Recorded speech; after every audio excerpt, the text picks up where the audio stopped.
Hello world, from whichever time zone you're catching me from, my name is MD90. Welcome to my YouTube channel. If you're not subscribed to the channel, make sure you hit that subscribe button, turn on the bell notification to all so that you do not miss the uploads that come up. And the easiest way for you to navigate the channel is to head to the playlist. You'll find videos curated for you based on your interest. So if you're interested in the Kutika podcast, you'll find a playlist for that. For news and trends, there's a playlist for that. Exclusive with MD90, a bunch of playlists that are created based on your interest. So the easiest way to navigate the channel is head straight to the playlist and you'll find what you're here for. Consider becoming a member of the channel.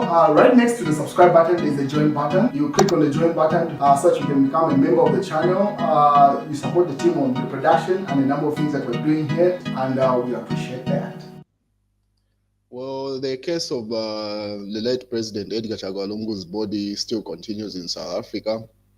And as things progress, more information keeps surfacing with regard to the number of heads of state that reached out to both the Zambian government and the Lungu family in South Africa to find a solution to the impasse. But this is the initial delegation that was sent to South Africa when that first agreement between the Lungu family and the Zambian government was reached, and we're just waiting for the body to be repatriated.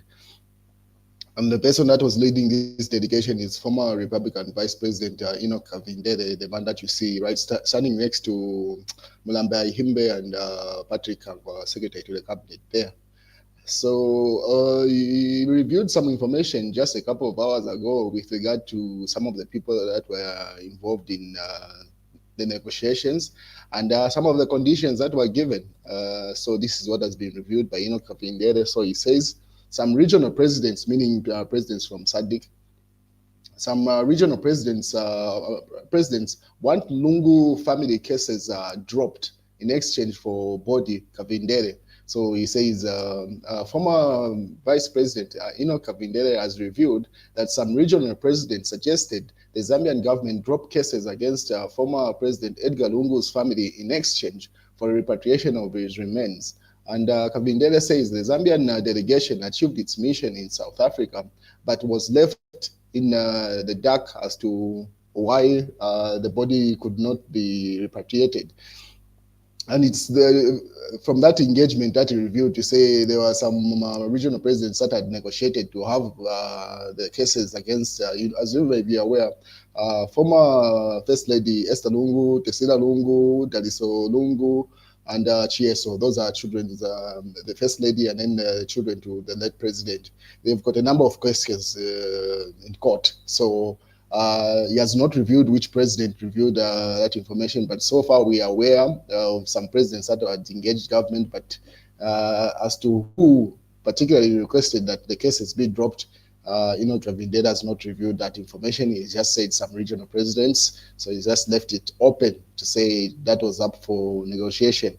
But from what Makebi Zulu, as a family spokesperson, said so far, he said from the family's point of view, they never put up that condition to say the cases were part of the conditions to have the remains of Edgar Chagwa Lungu brought back to Zambia. So from the family's point of view, they will still stand on that. But you can see the news is making rounds on social media, people having their 2 cents on it.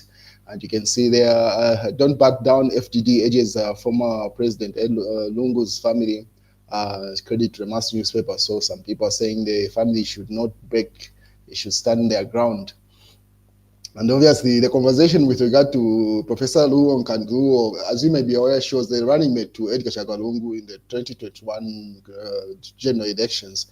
So this came up to say, Laura was asking to say, I wonder if it has crossed Professor Nkandlu's mind that had 2021 gone differently, she would be president right now.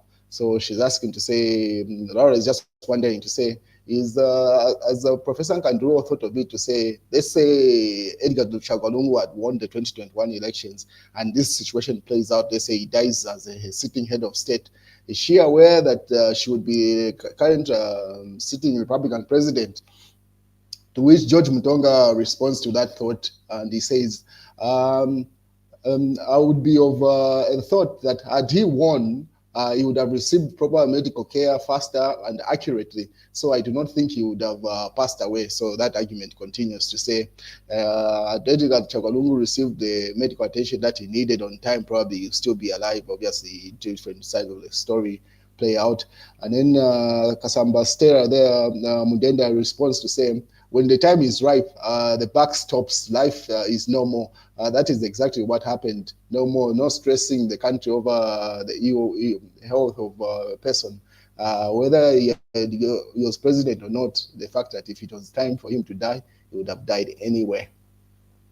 But on the other hand, one of Edgar Chagwa daughters, as you may be aware, Tessila Lungu is the Chawama member of parliament right now, but she's been absent from her seat, obviously during the duration of this funeral, and even before when she was on maternity leave. So one of her seat was brought up in Parliament earlier on. One of the members of Parliament brought it up. So here, as reported by Manuel Mwamba, it says Zambezi East Member of Parliament Brian Kavita wants Tessila Lungu to lose her Chawama seat. So the Zambezi East Member of Parliament was simply arguing to say the Chawama people need representation. Pretty much, he demanded that the Speaker for the National Assembly carries out a verdict whether her seat will be nullified or she continues to sit as Member of Parliament. But as things stand, her father has not been put to rest. That's another argument people are putting across to say she's center at that funeral. So whether her father is going to be put to rest in South Africa or in Zambia, until that funeral happens, you cannot hold her accountable to say she's absconding from Parliament. But his argument was that, as you may be aware, should have been last week, when one of the documents from the court case that is proceeding in South Africa made circulation, where the former First Lady Esther Lungu was arguing to say she has no interest of coming back to Zambia, including her children. So if based off that argument, you're saying to say if the family has no interest of coming back to Zambia, then that seat should be nullified. Pretty much that's the argument you're putting across. Mano Mamba rebuttals and says, considering that the funeral has not ended, seat cannot be nullified. Just the conversation continued. And then Mao Sampa, material member of parliament, also weighed in, saying, President Hakainde Hichilema said he is not doing hard work or traveling out of Lusaka because still mourning Edgar Chagwa until he is buried. Meanwhile, UPND member of parliament, Brian Kavita, expects Edgar Chagwa daughter, Honorable Tasila, to report for work before her father is buried, and then he laughs it out loud to say, what sort of reasoning is this? Considering Tasila is very central at this burial or funeral, how do you expect her to report for work when probably she had asked for permission for her to be excused until the burial happens? And considering the burial has not happened, what argument is that? So anyway, the speaker said she's going to give verdict. We wait and see what verdict will come from that. But those are the two sides of that argument with regard to Tessila Lungu's seat in Chawama as member of parliament, whether it's going to be nullified or she still maintains as member of parliament. On the other hand, Faith Musonda, as you may be aware, she had gone to community house at the residence of the sitting president, Edgar Chagwa, Hakainde Hichilema. She went there, it's reported that 24 hours to 01, she was pretty much arrested, and she's been in police custody for a while. And this is the news. The Lusaka Magistrate Court has granted Faith Musonda 100,000 bail pending trial on in recognizance with two working sureties after pleading not guilty to the charge of idle and disorderly persons. The trial commences on 21st July 2025. So she's finally been given bail. That's Faith Musonda, and the case has moved. Initially, the state wanted to charge her with espionage, but it has been moved just pretty much idle standing, which is shishita. People are having a field day with that, but this is what happened at court. Just stand by.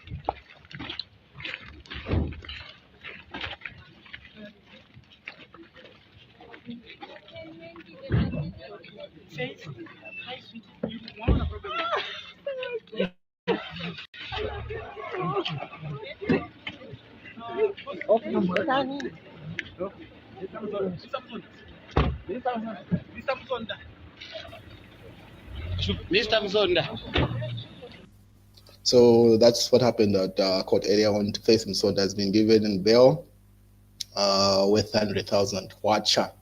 And then people are just saying how much is shishita there. Just wondering. I've been a few days.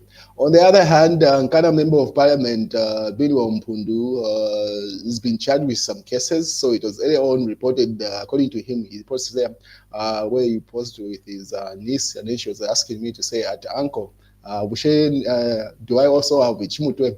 I told her that no, she does not have a chimutwe, but she has a kamutwe. Honorable Nkonde. I hope this will not be treason. Emilandu Hiabakulu, Avena Captain Solo, Angula Avena Mwambalu Chembe. So there were news circulations that were going around to say Bin Wampund was about to be charged with treason for a while. So that's what he was referring to. Say, I mean, those are cases for big people like Mwambalu Chembe and Captain Solo. So he was waiting for his charge, and then Emmanuel Wamba had access to some document and he posted it. Emmanuel Wamba says, no, not treason. Bino Wampudu will be charged with seditious practice, says National Prosecution Authority. And then those documents there. So he's yet to confirm if those documents have been served to him, and he appears in court. And then, according to news diggers, I hope UPND stays in power forever. No one will accept them back in society.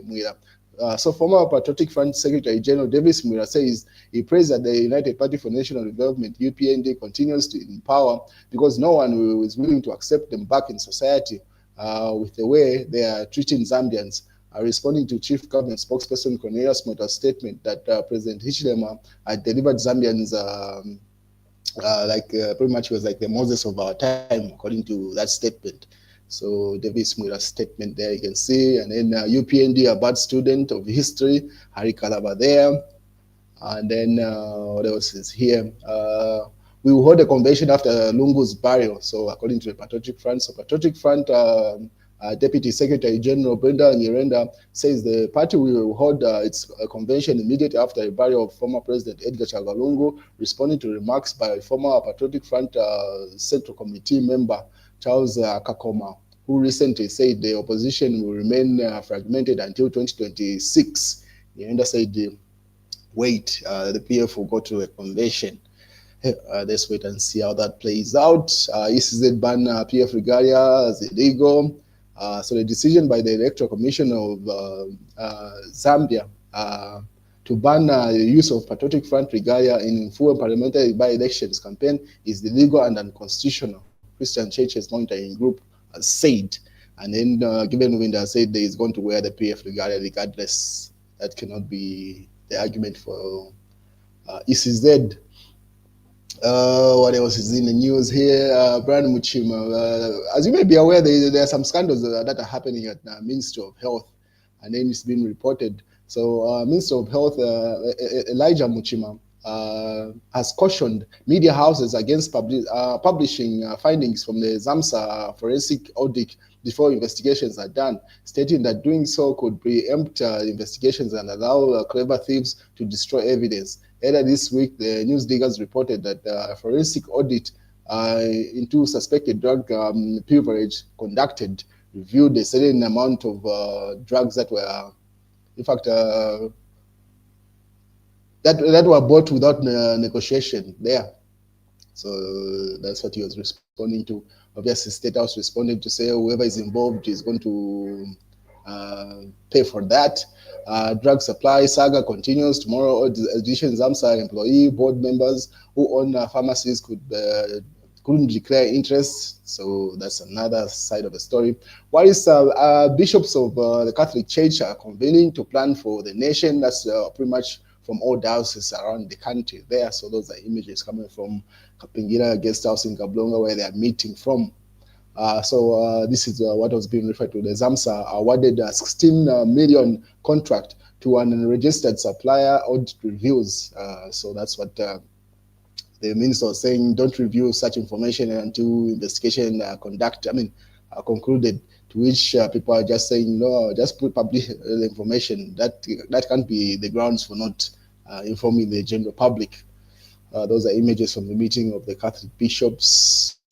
And I reserve comments to where it matters. Ex-ZAMSA Director General, he says, no, he's not going to say anything until probably in court or something. So more information is going to be revealed from that. That's from the Archbishop's meeting. ZAMSA scandal continues. What else is here? Faith Musonda, no espionage anymore. You have no immunity. Multi risks future persecution. Defying Concord warns given winder. So with regard to the Bill 7 there, obviously, and pretty much that's what's in the news. And that's the news, ladies and gentlemen.